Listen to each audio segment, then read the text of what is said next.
Bonsoir. Bonsoir, monsieur. Je m'appelle Ibrahima, donc je suis chargé de programme sur la thématique justice climatique, donc un peu sur le climat. Mais je suis très intéressé par votre thématique qui est l'écoféminisme. Et voilà, pour comprendre un peu d'où vous venez, dans quelles activités vous êtes et qu'est-ce qui vous lie avec le féminisme, les conditions des femmes peut-être. Et voilà, donc j'aurai d'autres questions, si vous voulez. D'accord, moi je suis Kwaku Nathalie. Je suis présidente de l'ONG Vive sans violence. Je suis spécialiste des droits des femmes, genre, droits de l'homme, diversité, et je suis consultante sur les questions de règlement des différends.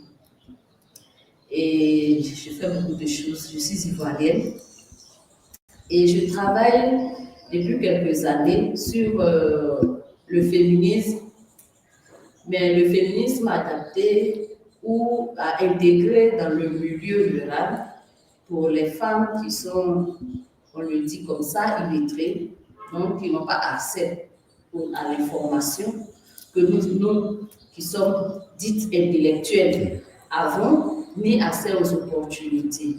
Et le point sur lequel nous travaillons, c'est travailler à développer le leadership des femmes, mais également à les autonomiser à travers les activités qu'elles font déjà. Donc, renforcer ces activités, les former, les informer, les sensibiliser sur les questions de droit.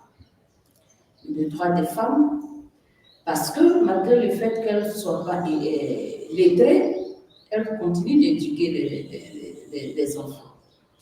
Et ces enfants vont à l'école.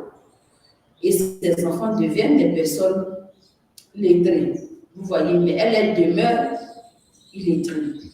Donc, c'est à nous, organisation de la société civile, de mon organisation, de leur apporter donc ce point de savoir, de culture générale qu'elles n'ont pas. Et ce que c'est que le droit, généralement, dans le milieu rural, quand ils entendent droit de l'homme, droit des femmes, féminisme, c'est des extrémistes. Vous voulez que les femmes ne soient plus dépendantes de nous, vous voulez révolter les femmes, vous voulez garder nos foyers.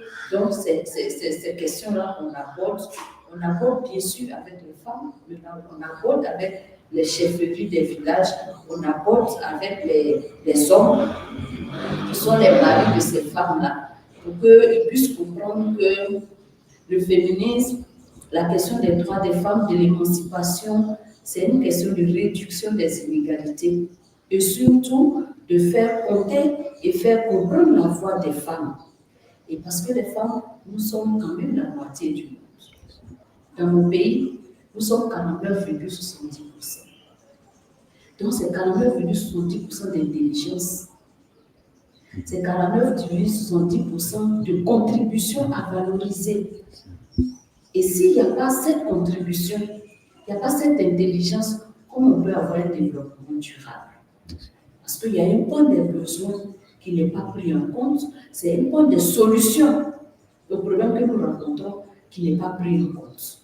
Et donc, notre travail sur le féminisme, c'est vraiment ça, de pouvoir outiller les femmes qui sont dans le milieu rural, qui ne sont pas forcément lettrées, mais qui sont des détentrices de droits, et donc qui ont besoin de comprendre l'évolution du monde sur ces questions, qui ont besoin d'être renforcées sur de nouvelles techniques, de nouvelles thématiques, de nouvelles solutions, et c'est ce que nous faisons. Parce que depuis un certain temps, on sait qu'aujourd'hui, il y a cette thématique d'écoféminisme, donc qui donne un peu l'aspect, je veux dire, les femmes qui sont en milieu rural, donc leur donne l'opportunité de participer et aussi de donner leur contribution, donc au niveau de leur préoccupation. Voilà. Et comment alliez-vous les deux, c'est-à-dire entre le cadre intellectuel et peut-être moins intellectuel, entre guillemets, pour ne pas... C'est ça. C'est en apportant des outils pratiques, je vais dire ça comme ça, parce que je ne peux pas dire des solutions, des outils pratiques. Comment? Comme je l'ai dit, nous travaillons vraiment avec les femmes qui sont dans le milieu rural, qui généralement travaillent soit dans le commerce, soit dans l'agriculture. Et qui dit écoféminisme parle d'écologie, parle d'économie et parle de social aussi. Et donc aujourd'hui, avec le changement climatique, l'avancée du désert chez nous, on a une rareté des sols qui sont riches, donc cultivables. Et les sols qui existent du fait des cultures pérennes, certaines cultures comme les villas et autres, appauvrissent le sol. Et donc, le sol étant appauvri, on ne peut pas plus faire de culture vivrière, alors que les femmes sont à peu près à 90% dans la culture vivrière. Et quand vous regardez les rapports de la Banque mondiale, on dit qu'il y a 80% de femmes qui travaillent dans le milieu agricole. Mais les 80% de femmes qui travaillent dans le milieu agricole, généralement, elles sont des ouvrières. Elles sont des ouvrières agricoles et en tant qu'ouvrières agricoles, soit elles sont ouvrières pour le compte de leur mari, elles ne sont pas payées pour ce qu'elles font. Soit elles sont des ouvrières pour le compte de grosses sociétés, au moins là elles sont payées. Elles peuvent faire le débroussaillage et autres, faire les plans, mais également faire la collecte de produits tels que le café, le cacao, les VA et autres. Elles sont payées pour ça. Mais les mêmes ont des parcelles sur lesquelles elles font la culture vivrière pour nourrir leur famille et faire le petit commerce.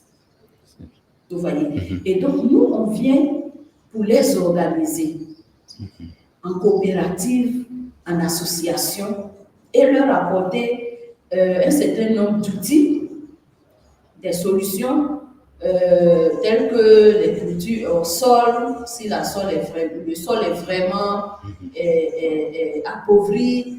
Et comme nous savons que les femmes n'ont pas accès à la terre, au moins là où elles habitent, dans les environs, elles peuvent faire le marché à travers la culture au sol. Donc c'est ce type de solution que nous leur apportons. Nous renforçons aussi leur capacité sur quelques techniques agricoles à travers des partenariats avec des structures qui sont outillées, voilà, dont leur domaine de compétences sont les techniques agricoles. Et nous les formons sur tout ce qui est soft skills, donc les questions de droit, les questions de culture, les questions de leadership, mais aussi un soutien à leur développement personnel. Donc, pour revenir à la question de l'écologie, on va le dire comme ça, c'est les femmes sont les plus impactées. Elles sont les plus impactées, 80% dans l'agriculture, ça veut dire 80% de souffrance encore. S'il ne pleut pas, qu'est-ce qu'il faut faire pour que l'agriculture continue de produire? Vous voyez, si elles ont besoin de prendre de l'eau pour la famille, si elles partaient à 2 km, le puits à Tari, ou le lac à Tari, ou la rivière à Tari, il faut aller à 10 km. Et comment faire? C'est les aider à travers souvent il y a des associations, des mutuelles de cadres, les aider à faire le plaidoyer pour qu'on puisse faire des hydrauliques villageoises. Vous voyez un peu, donc on les aide à avoir des solutions et on les aide également sur les questions d'avoir accès aux services publics. Vous voyez. Et donc, la question du changement climatique est une question assez sérieuse. Il y a par exemple, nous avons des mareyeuses. Il y a toute une zone côtière où les gens ne vivent que du poisson, des produits halieutiques, on va le dire comme ça. Donc, les hommes vont à la pêche, ils revendent leur production aux femmes. Il y a des femmes qui sont propriétaires de pirogues. Donc, quand le monsieur va pêcher, il lui envoie toute sa production. Aujourd'hui, il y a une raréfaction de tous ces produits agricoles. Il y a aussi l'avancée de la mer. Et donc, il y a des villes qui sont en danger. Et tout ça, ça impacte les femmes. Ça impacte les femmes. Et donc, comment les aider à se reconvertir dans d'autres activités économiques comment les aider à avoir accès à d'autres fonds, comment les aider à être formés à ces différentes autres activités économiques. C'est sur ces questions que nous travaillons et c'est pour ça que nous avons mis en place un réseau. Le réseau pour le leadership et l'autonomisation des femmes. Et ce réseau regroupe des femmes du milieu rural, mais des femmes de la ville, donc des femmes qui sont intellectuelles, qui ont un travail intellectuel et qui peuvent vous aider à mobiliser des ressources ou qui peuvent être des personnes ressources en termes de formation, en termes d'orientation, en termes de soutien, en termes de plaidoyer pour les femmes, pour aider les femmes du milieu rural. Et voilà. Donc, c'est des solutions. Nous organisons le Forum économique féministe, justement, pour aider ces femmes d'abord à avoir faire des rencontres. On fait des mises en contact, business to business, pour que les femmes d'une ville X, par exemple, qui produisent la tomate, la banane, puissent rencontrer des femmes d'une ville Y, voyez, et que ces femmes de la ville Y puissent s'approvisionner chez les femmes de la ville X, vous voyez, où venir acheter.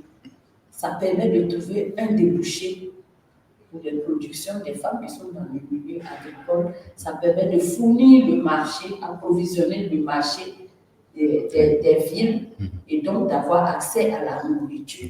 Et donc, c'est ce travail-là que nous faisons.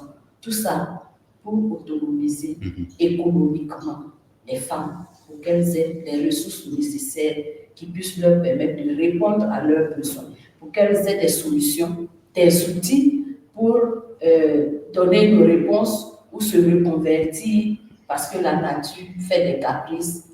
Voilà. Donc, c'est un peu ce que nous faisons. C'est très fort parce que moi, je retiens une solidarité, tout d'abord. Il y a aussi cette complémentarité entre la femme rurale et la femme citadine. Donc, pour vraiment, chacun a son domaine, donc, donc pour quand même se retrouver. Et aussi, pour mieux comprendre que, voilà, à la fois, on travaille sur l'amélioration des conditions de vie des femmes, mais aussi des conditions de leurs droits.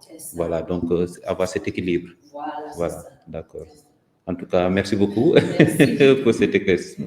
Parce que je pense que les gens, beaucoup entendent parler d'écoféminisme, mais je pense que ça a été très clair, voilà, avec des cas très pratiques. Je vous remercie. Merci beaucoup, c'est bon. Merci. J'espère que ça vous a été utile. Bien sûr.